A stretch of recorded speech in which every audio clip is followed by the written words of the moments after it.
चल इकडे सर्जा.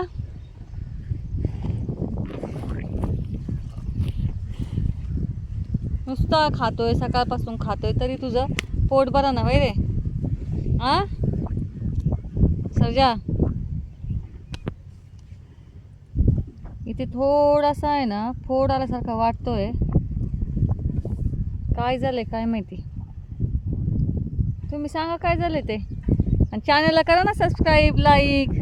मराठी माणसाला सपोर्ट नाही करायचा, मग कोण करणार सपोर्ट. हां कसा निवांत उभा राहिलाय, खाता खाता चोलते. तर थोडा फोड आलाय, थोडासा बस. गोठ्यात दूर करतोय, सगळं करतोय. बस सर्जा, खात राहा तू, फक्त खायचं नको बंद करू. खा शेंग खाजू. अगं सर्जा, इथे पण थोडं लागून घेतलंय त्याने.